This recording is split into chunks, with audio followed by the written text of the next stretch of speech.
secure the borders? Many of you are asking. Joining me now is the director of the National Institute of Allergy and Infectious Diseases. And did you know that 90% of all the media in America is owned by 6 corporations?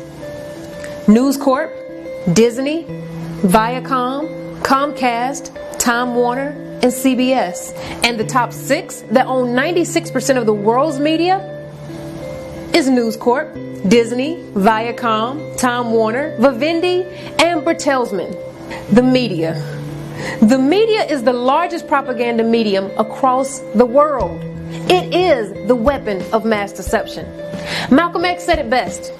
The media is the most powerful entity on earth.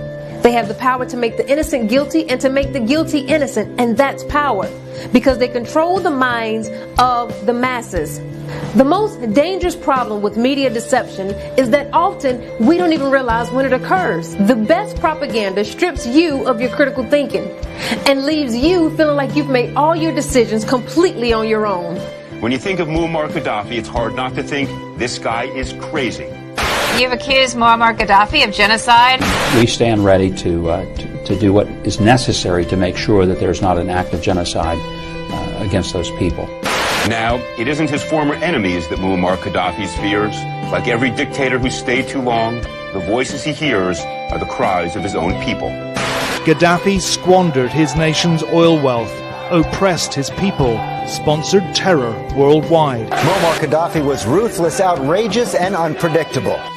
He will go down as one of the most brutal, vicious killers that the world has seen. And our resolve is clear. The people of Libya must be protected. Some are convinced intervention in Libya is all about currency, specifically Gaddafi's plan to introduce the gold dinar, a single African currency made from gold, a true sharing of the wealth. In the months leading up to the military intervention, he called on African and Muslim nations to join together to create this new currency that would rival the dollar and euro. They would sell oil and other resources around the world only for gold dinars. If Gaddafi had an intent to try to reprice his oil or whatever else the country was selling in the global markets and accept something else as a currency, or maybe launch a gold dinar currency, any move such as that would certainly not be welcomed by the power elite today who are responsible for controlling the world's central banks. So yes, that would certainly be something that would cause his immediate dismissal and the need for other reasons to be brought forth for removing him from power. Gold dinar would have had serious consequences for the world financial system, but may also have empowered the people of Africa, something black activists say the US wants to avoid at all costs. A gold dinar would have given oil-rich African and Middle Eastern countries the power to turn around to their energy-hungry customers and say, sorry, the price has gone up and we want gold. Some say the US and its NATO allies literally couldn't afford to let that happen. I mean, this is the land of unconfirmed videos. We came, we saw, he died. He didn't have anything. John F. Kennedy said, no matter how big the lie, repeat it often enough and the masses will regard it as truth. Was he correct? To the new warning from the CDC about measles on the march in America. Tonight, we're tracking a surge of cases, outbreaks now in 13 states. California and New York are the hardest hit. 129 cases so far this year, 58 of them here in California. UNICEF and the Red Cross have teamed up to immunize children across Bangui against measles and polio. It's perhaps the iconic image of UNICEF at work, a child receiving a vaccine that will save her life.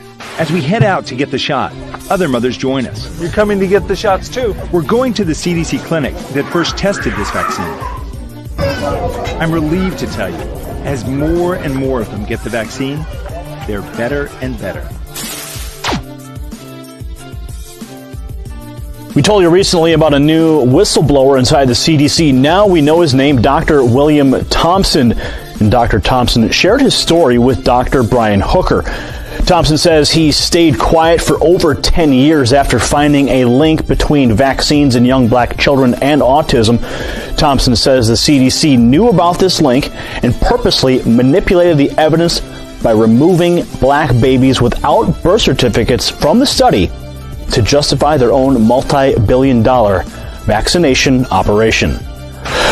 Several years ago, he began hearing from villagers who were being subjected to repeated forced live oral polio vaccination, despite reports of injuries and deaths among the children, rather than giving them the safer killed polio vaccine used in the U.S. and Canada. Since that time, he tells me, he has been persecuted by the government, World Health Organization, and UNICEF, and his radio station has been driven into bankruptcy. Kahura is appearing here at great personal and professional risk to tell his story. And when we eventually find out the truth, it doesn't matter because... There's a 4-on-2 slam! Oh my God, he scored! Because we're distracted. We know more about every statistic pertaining to sports, but have no clue about what we face statistically in our own communities. We know more about what's going on with all the housewives and in their families and with their husbands than we do with our own family. And what we're distracted with, we emulate. That's one of propaganda's best punches, the power of persuasion. Look at the trends of today and look at media just a decade ago.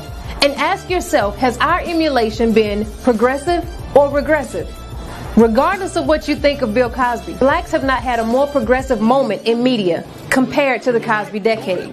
Morehouse College enrollment increased during the Cosby era by 37%. You don't have to ask yourself why NBC fought selling the company to him. But as a society, let's see where emulation has left us.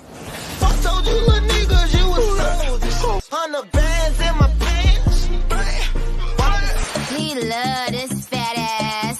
Bitches with a fat ass in the fucking club. All I see is signs. All I see is dollar signs.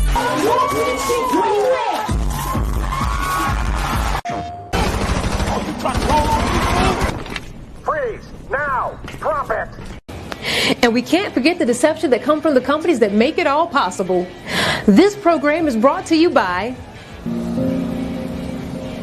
advertisers that play on our every emotion, telling you how to look, how to feel, what to buy, what to wear, how to